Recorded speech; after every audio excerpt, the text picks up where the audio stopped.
Hello friends, how are you. कैसे हैं आप सब लोग। आई होप आप सब लोग ठीक होंगे।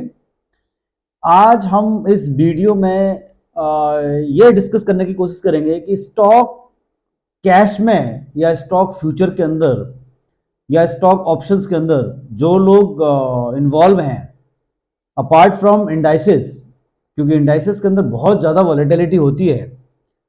तो काफ़ी लोगों के सजेशन था कि मैं स्टॉक सिलेक्शन के ऊपर भी कुछ वीडियोस बनाऊं कि स्टॉक ऑप्शन में जो लोग ट्रेडिंग करते हैं या स्टॉक कैश में करते हैं या स्टॉक फ्यूचर के अंदर करते हैं इंट्राडे के अंदर, तो ऐसे लोगों के लिए ये स्पेशल वीडियो होने वाला है।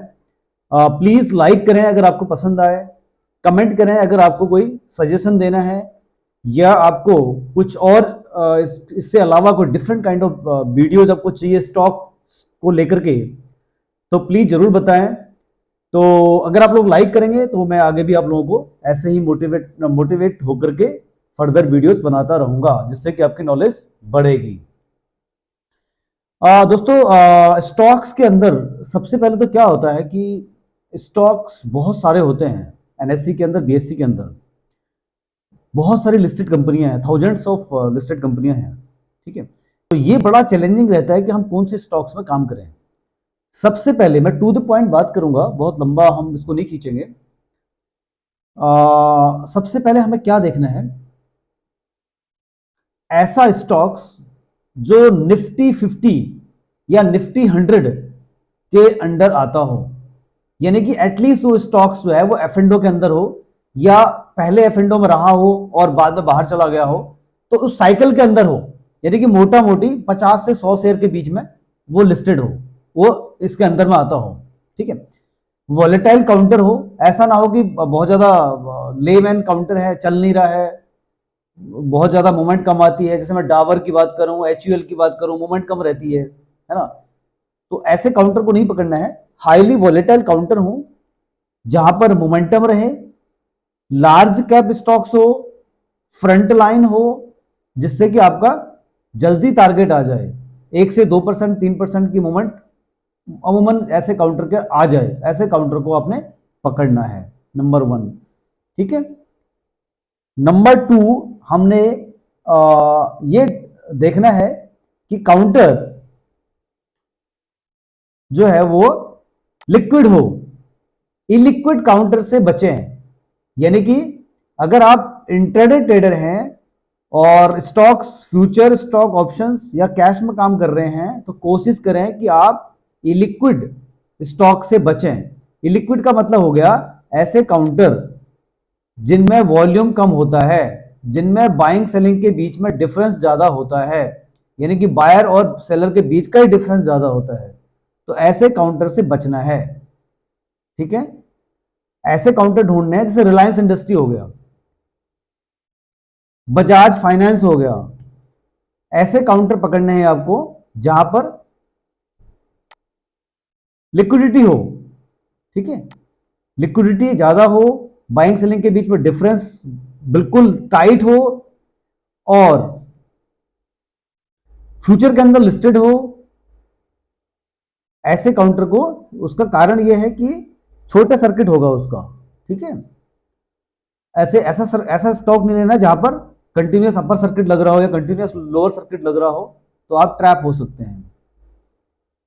तो लिक्विडिटी हो काउंटर के अंदर, वॉल्यूम अच्छा हो, फ्रंट फ्रंट का स्टॉक हो, लार्ज कैप हो। ओके, ये चीज आपको ध्यान रखनी है। इसके अलावा अब सवाल ये आता है कि भाई स्टॉक्स को लाए कहां से, पता कैसे लगेगा कौन सा स्टॉक चलने वाला है आज, कौन सा नहीं चलने वाला है। सबसे बड़ा तो इसी चीज का है, भाई चलेगा क्या, रिलायंस चलेगा क्या, एचडीएफसी बैंक चलेगा या इन्फोसिस चलेगा या टीसीएस चलेगा या डॉक्टर रेड्डी चलेगा, क्या चलेगा। तो उसके लिए क्या करना है आपको, 9:15 से पहले मार्केट ओपन होता है, आप एनएससी की वेबसाइट में जाकर के कल के, यस्टरडे में, आज जैसे आज मार्केट क्लोज हो गया है, तो यहां पर हम जाके देख लेंगे आज के लूजर्स और गेनर्स कौन से स्टॉक्स रहे हैं। ठीक है, आज के लूजर्स और गेनर्स मार्केट क्लोज होने के बाद, और उसके बाद कल जब मार्केट खुलेगा तो हम मार्केट ओपन होने के बाद फिर से देख लेंगे कि लूजर्स और गेनर्स की लिस्ट क्या है। तो वहां पर आपको ये पता लग जाएगा कि एक्टिव शेयर्स कौन से हैं जिसमें आपको वॉल्यूम ज्यादा मिल जाएगा। ऐसे स्टॉक्स को इजीली आप यहां से पिक कर सकते हैं। ठीक है, जैसे ये रहा अल्ट्राटेक सीमेंट, आज टॉप पे था। आज 27 ऑफ दिसंबर है, तो आज पूरा दिन सीमेंट और मेटल का ही रहा है। जो लोग आज ट्रेडिंग कर रहे होंगे, ये वीडियो को बाद में देखेंगे तो वो लोग उस दिन का देखेंगे 27 दिसंबर का, तो आज अल्ट्राटेक मेटल ही चला है।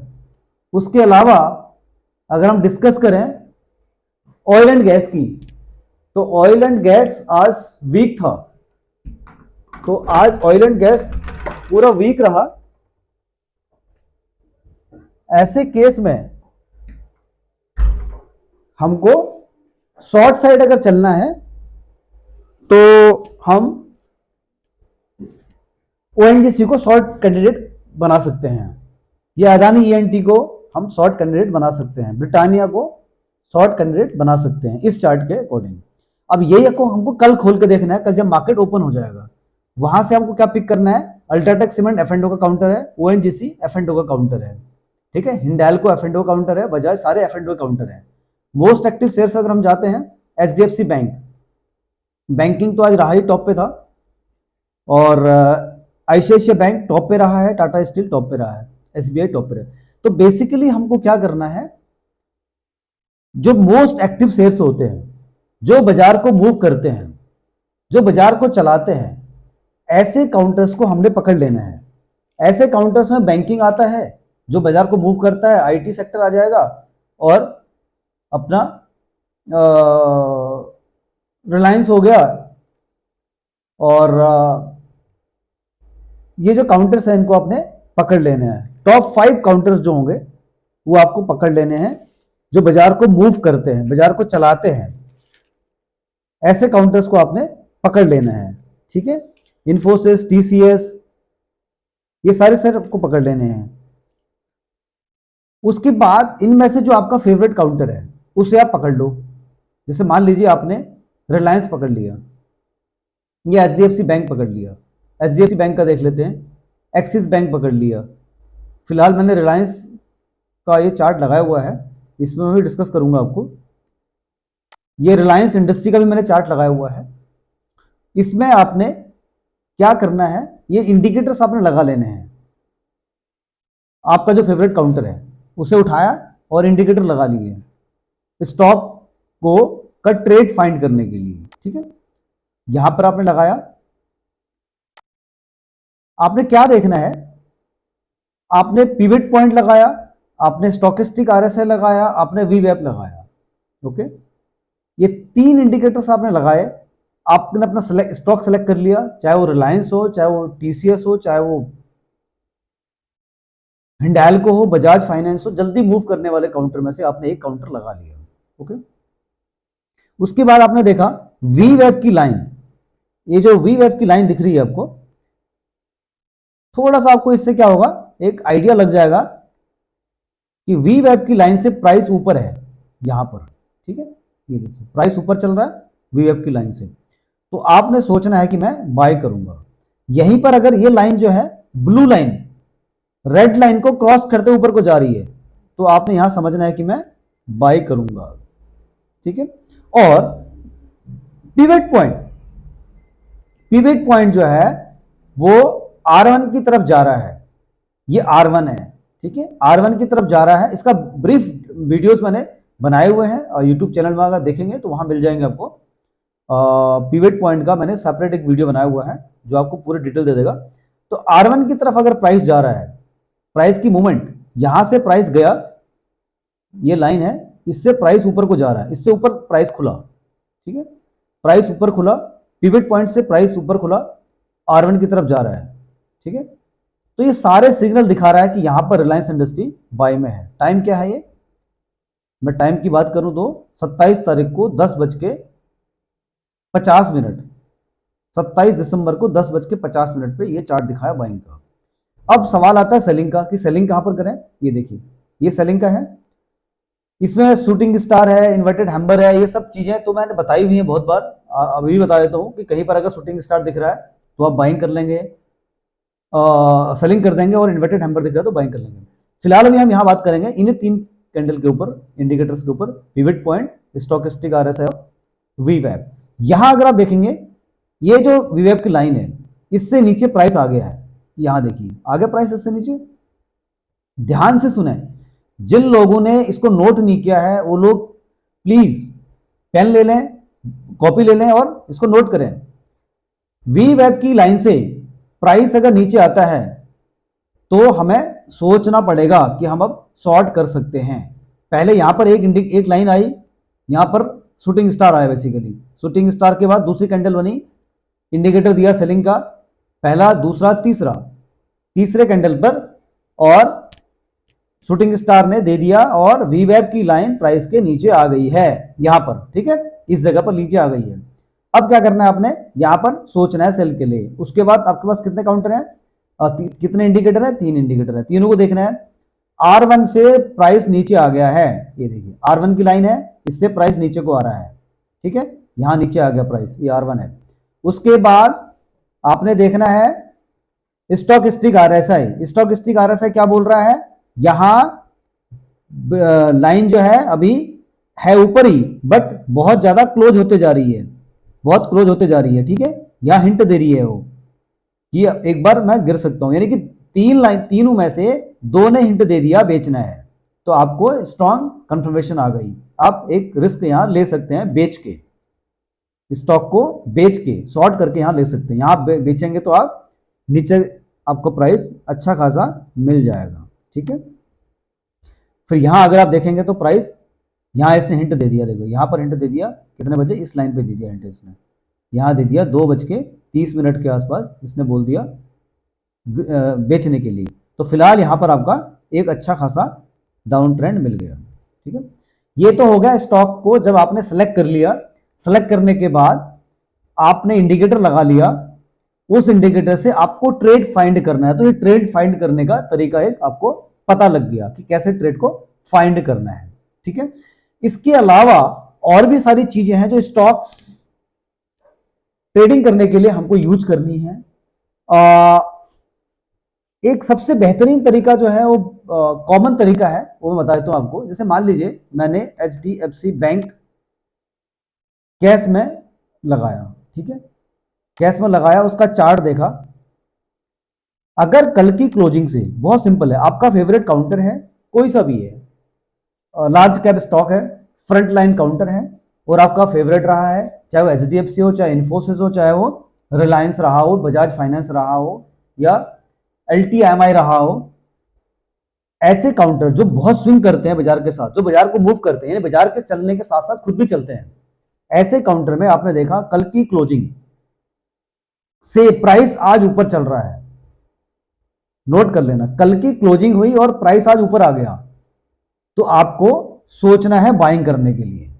उसके साथ फिर आपको और भी सारी चीजें उसमें ऐड करनी है, जैसे मैंने 3 इंडिकेटर बताए आपको, वॉल्यूम बताया आपको, चार्ट देखना है आपने, ठीक है ना, हाई लो देखना है आपने, हाई लो वाला भी देखना है कॉलम आपने, ठीक है। तो ऐसे काउंटर को आपने बाइंग करके करने की सोचनी है। अब मान लीजिए मैं HDFC का ही चार्ट लगा लेता हूं, एक और छोटा सा हिंट आपको देने की कोशिश करता हूं। इसी के अंदर एक डिफरेंट स्ट्रेटेजी रहेगी जो शायद आपको कॉमनली पता होगी, बट एक बार आपको रिपीट हो जाएगा। जो लोग नए लोग हैं वो सुन लें इसको ध्यान से। जैसे HDFC बैंक आपने लगाया और आपका एक काउंटर रहा है आज बढ़ने के उसमें है, बढ़ सकता है, ठीक है, और बैंकिंग सेक्टर बढ़ रहा है तो आप HDFC को ले सकते हैं, हैवी वेट है बैंकिंग सेक्टर के अंदर, ठीक है। अगर IT बढ़ रहा है तो IT का हैवी वेट ले लेंगे आप, फार्मा बढ़ रहा है तो फार्मा का हैवी वेट ले लेंगे आप, और घट रहा है तो उसी का फार्मा का, मान लीजिए फार्मा सेक्टर नहीं चल रहा आज, तो फार्मा का हैवी वेट ले लीजिए आप बेचने के लिए, उस काउंटर को उसमें स्टडी कीजिए। मान लीजिए आज बैंक का दिन था, बैंक चलने की कगार पे था, ठीक है, ये समझा रहा हूं आपको, ध्यान से सुनना। वो लोग जो बिल्कुल नए हैं, बेसिकली बिगिनर्स के लिए ही ये है, जो प्रो ट्रेडर हैं वो तो बहुत कुछ जानते हैं और उनके लिए तो मैं बड़े से कुछ डिफरेंट वीडियोस बनाऊंगा, बट जो फ्रेशर हैं, बिल्कुल नए हैं, ये काउंटर यहाँ खुला HDFC बैंक, ठीक है, ये लाइन है, ये कहां तक गया, यहां तक गया, ठीक है, ये काउंटर यहां तक गया, ओके। अब इसमें हमने क्या देखना है,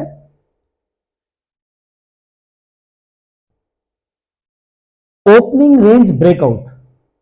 ओपनिंग रेंज ब्रेकआउट ओपन हुआ 5 मिनट के कैंडल पे, इसने ये लगाया लो, इसका विक है यहां तक गई, इसका विक यहां तक गई, ये वाली विक यहां गई, ठीक है।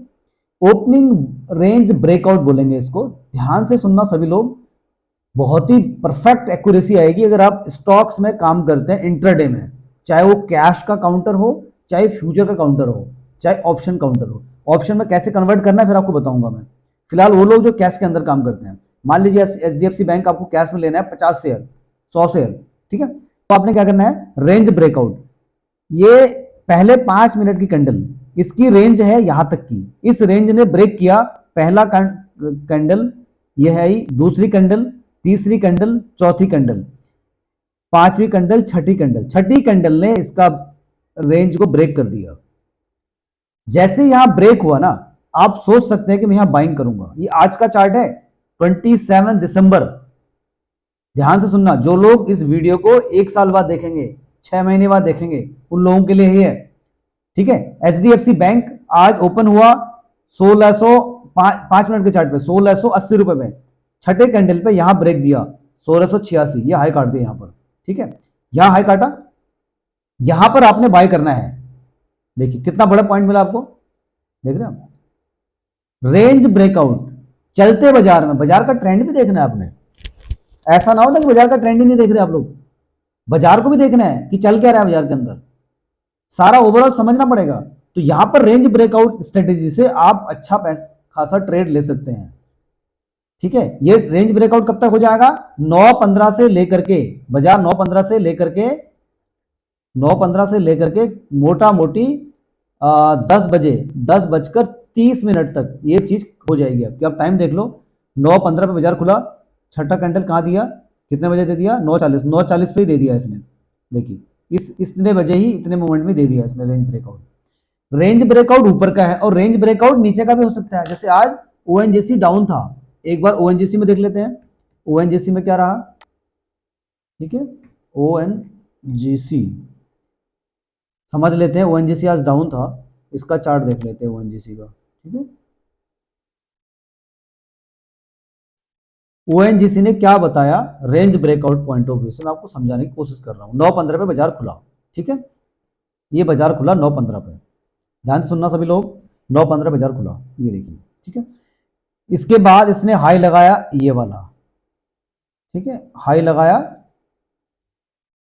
यहां हाई लगाया ये, और लो लगाया नीचे का, नीचे का लो लगाया यहां, ये विक लगाई यहां तक, ठीक है, ये 9:15 का चार्ट है। उसके बाद इसने अपनी रेंज कहां ब्रेक की है, देखिए ना तो ये ऊपर गया, ऊपर ब्रेक नहीं किया इसने, रेंज ब्रेक यहां आई इसकी, कितने बजे आई, 10:30 बजे। ध्यान से सुनना सभी लोग, ये देखिए, ये कैंडल कितने बजे का है, 10:30 का, 10:30 पर इस कैंडल ने, ये जो बड़ी मदर कैंडल दिख रही है आपको, red, dark red mother candle बोलते हैं इसको, ये जो कैंडल दिख रही है आपको, इस कैंडल ने यहां पर इसके रेंज ब्रेकआउट को ब्रेक कर दिया है, ओपनिंग रेंज को ब्रेक कर दिया, इस ओपनिंग पहली कैंडल को ब्रेक कर दिया इसने, ठीक है। देखिए क्या शानदार फॉल आया मार्केट के अंदर, दिख रहे हैं कितने पॉइंट लगे आपको। ये स्ट्रेटेजी आपको जो बता रहा हूं मैं, फ्री ऑफ कॉस्ट है, कोई चार्ज नहीं ले रहा हूं आपसे। देखिए दोनों एग्जांपल दे दिए मैंने रेंज ब्रेकआउट के आपको, एक बाइंग साइड में, एक सेलिंग साइड में। बाइंग साइड में आज क्या था, एचडीएफसी बैंक, सेलिंग साइड में क्या था आज, ओएनजीसी, वो दोनों का रेंज ब्रेकआउट एक्सपेरिमेंट करके आपको बता दिया मैंने, ठीक है। ये चीजें आपको याद रखनी है जब भी आप कैश में काम करें। बिगिनर्स, जिन लोगों ने अभी डीमैट अकाउंट खोला है, एफ&ओ की समझ नहीं है, फ्यूचर की समझ नहीं है, एमसीएक्स की समझ नहीं है, केवल कैश में काम करना चाह रहे हैं, ऐसे लोग इस स्ट्रेटेजी को यूज करेंगे तो डेफिनेटली प्रॉफिट होगा उनको, एक दिन में कई सारे ट्रेड मिल जाएंगे आपको, ठीक है। ये तो पहला ट्रेड हो गया फर्स्ट हाफ का, इसमें सेकंड हाफ का ट्रेड भी बनेगा। सेकंड हाफ में 2 बजे के बाद भी ये स्ट्रेटेजी बनती है, उसको मैं आपको फिर समझाऊंगा अगले वीडियो के अंदर वो कैसे बनती है, ठीक है। इसके अलावा हमने और क्या देखना है, रेंज ब्रेकआउट का भी हमने दे दिया है आपको। अब एक और सवाल आता है कि मार्केट के अंदर जो है कल की क्लोजिंग और आज की ओपनिंग, एक यहां पर एक ट्रैप होने वाली बात यह है, जैसे ये देखिए मार्केट कल की क्लोजिंग का ट्रेंड क्या था, ऊपर का था। ये देखिए ओएनजीसी का क्लोजिंग ट्रेंड ऊपर का था। अमूमन क्या होता है, जब हम क्लोजिंग में 5 मिनट की कैंडल में या 15 मिनट की कैंडल में देखते हैं कि लास्ट मोमेंट में मार्केट में रिकवरी आ रही है, तो अगले दिन कोशिश होती है कि मार्केट पॉजिटिव ट्रेंड में रहता है। बट यहाँ ओएनजीसी के केस में ऐसा नहीं हुआ है, उसमें और भी सारे फैक्टर देखे जाएंगे। तो ये भी हम एक बार अप्लाई कर सकते हैं इस रूल को भी, कि लास्ट में मोमेंट में काउंटर में क्या आ रहा है। अगर बाइंग आ रही है, यहाँ पर डिमांड आ रही है लास्ट मोमेंट के अंदर, तो हम एक बार एक्सपेक्ट कर सकते हैं कि अगले दिन मॉर्निंग में हम उस काउंटर में बाइंग करना है। जैसे मैं आपको समझाता हूँ, रिलायंस इंडस्ट्री, आज हम रिलायंस इंडस्ट्री का चार्ट देखने की कोशिश करते हैं कि ऐसा क्या हुआ था। ठीक है, ये रिलायंस इंडस्ट्री का चार्ट है, कल की क्लोजिंग है। ये देखिए कल की क्लोजिंग के बाद इसमें ऐसा नहीं हुआ है, बट अमूमन ऐसा होता है कि यहाँ पर अगर एक सडन आपको मौका मिलता है क्लोजिंग के हिसाब से, तो आप अगले दिन एक्सपेक्ट कर सकते हैं कि गैप अप ओपनिंग होगी। तो ये दोस्तों, आपको ये वीडियो कैसा लगा कमेंट करके जरूर बताएं। आपको क्या बेनिफिट हुआ इससे, जो लोग देखने के बाद इसको यूज करेंगे। अगर आपको कुछ बेनिफिट हो रहा है तो प्लीज शेयर करें, और इसमें और क्या नया चाहिए आपको। ऑप्शन ट्रेडिंग, ऑप्शन को कैसे फाइंड आउट करें। स्टॉक तो आपने फाइंड कर लिया, ट्रेंड पता लग गया आपको, रेंज ब्रेकआउट पता लग गई, ऑप्शन कैसे पता लगाए कि कौन सा ऑप्शन बाय करें। अगर इसके ऊपर भी आपको वीडियो चाहिए तो प्लीज कमेंट करके बताएं, तो मैं स्टॉक ऑप्शन बायर को भी कैसे ऑप्शन को सिलेक्ट करना है वो भी एक स्ट्रेटेजी बताऊंगा अगले वीडियो के अंदर। अगर बहुत सारे लोग कमेंट करेंगे, बहुत सारे लोग लाइक करेंगे, तो मैं एक सेपरेट वीडियो और अपना समय निकाल के आप लोगों के लिए निकालूंगा। Thank you.